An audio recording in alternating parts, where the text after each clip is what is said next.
만약 암세포만 정확히 골라 공격하는 그런 스마트 미사일 같은 약이 있다면 어떨까요? 오늘 이 시간에는 림프종 치료의 판도를 바꾸고 있는 아주 혁신적인 치료법 폴리비에 대해 자세히 알아보겠습니다. 자, 오늘 우리가 함께 따라가 볼 이야기의 순서입니다. 먼저 이 똑똑한 약이 왜 필요했는지 그 도전 과제부터 시작해서요. 이 약이 구체적으로 어떻게 암세포를 사냥하는지 그 임무를 들여다보고 실제 증거를 통해 효과를 확인해 볼 겁니다.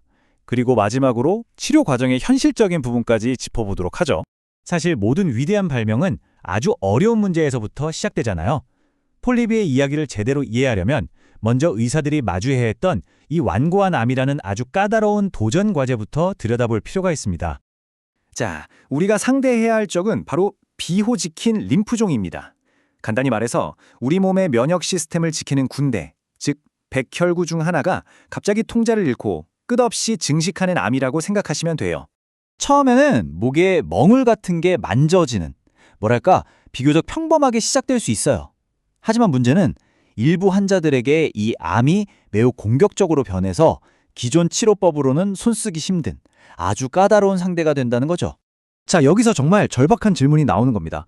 표준 치료가 더 이상 듣지 않는다면 그럼 이제 어떻게 해야 하나? 바로 이 지점에서 의학계는 완전히 새로운 종류의 무기를 절실히 필요로 하게 된 겁니다. 바로 이 절망적인 상황을 뒤집기 위해 과학자들이 만들어낸 스마트 약물이 무대 위로 딱 등장합니다.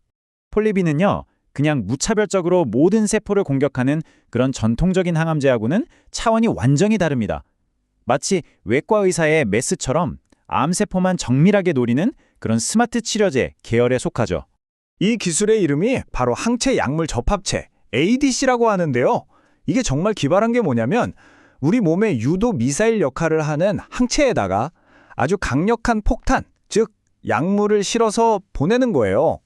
자, 그럼 이 스마트 약물이 도대체 어떻게 암세포만 그렇게 정확하게 찾아내는 걸까요? 그 원리가 놀라울 정도로 정교하면서도 아주 명쾌합니다. 그 비밀은 바로 CD79B라는 세포 표면에 있는 아주 특별한 표식에 있습니다. 이건 암세포랑 일부 정상 B세포가 공통으로 갖고 있는 뭐랄까 일종의 비밀 암호 같은 거예요. 폴리비는 바로 이 암호를 인식하도록 프로그래밍 된 거죠. 네, 슬라이드에 나온 이 문구 그대로입니다. 암세포를 향한 유도 미사일.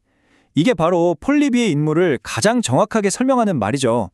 목표물을 정확히 타격하는 그 정밀함이 모든 것의 핵심입니다. 폴리비의 공격은 총 4단계로 이루어지는데요. 마치 한편의 작전 같아요. 첫째, 목표물인 암세포를 탐색해서 찾아내고, 둘째, 거기에 단단히 결합합니다. 셋째, 슬쩍 안으로 침투해서 숨겨둔 폭탄을 전달하고, 마지막으로 내부에서 터뜨려서 세포를 파괴하는 거죠. 와, 이거 완전 정밀 타격 아닌가요? 자, 이론은 정말 완벽해 보이죠? 근데 이게 실제 환자들한테도 정말 효과가 있었을까요? 이제부터는 데이터를 통해서 그 증거를 한번 살펴보겠습니다. 실제 치료는 3주에 한 번씩 90분 동안 정맥 주사로 이루어집니다. 여기서 또 중요한 게 뭐냐면 폴리비가 혼자 싸우는 게 아니라는 거예요. 다른 약물들이랑 한 팀을 이뤄서 암을 공격하는 일종의 팀플레이, 즉 병용요법으로 진행된다는 점입니다. 2020년에 있었던 아주 중요한 연구에서 이걸 확인하기 위해 두 그룹의 환자들을 직접 비교했습니다. 한 그룹은 기존 치료법, 다른 한 그룹은 기존 치료법에 폴리비를 추가했죠. 결과가 어땠냐고요? 정말 극적이었습니다. 암세포가 흔적도 없이 사라진 상태, 이걸 완전 관해라고 하는데요. 이 비율이 폴리비 그룹에서는 무려 40%에 달했습니다. 기존 치료법에 비해 2배 이상 높은 정말 놀라운 결과죠. 그리고 이게 아마 가장 중요한 숫자일 겁니다. 골수이식 같은 다른 치료가 어려운 환자들에게 사망 위험을 무려 58%나 낮춰줬다는 거예요. 이게 바로 혁신이 가진 진짜 힘입니다. 하지만 이렇게 강력한 무기는 그만큼의 대가, 즉 부작용을 동반하기 마련입니다. 이제 치료의 또 다른 중요한 현실, 바로 이 부작용을 어떻게 관리해야 하는지에 대해 이야기해 볼게요. 신경계 문제나 피로감, 감염 위험 같은 것들, 이런 신호들을 잘 살펴봐야 합니다. 여기서 제일 중요한 건 딱 하나예요. 아주 작은 변화라도 즉시 의료진에게 알려야 한다는 거, 이게 핵심입니다. 이건 정말 아무리 강조해도 지나치지 않은데요. 우리가 흔히 먹는 진통제, 타이레놀 있잖아요. 이것조차도 심각한 간 손상을 일으킬 수 있다는 겁니다. 꼭 기억하셔야 해요. 의사나 약사와 상의 없이는 절대로 어떤 약도 추가로 드시면 안 됩니다. 그리고 마지막으로 이건 타협의 여지가 없는 절대적인 안전수칙입니다. 환자의 안전을 위해 가장 중요하게 지켜져야 할 부분이죠.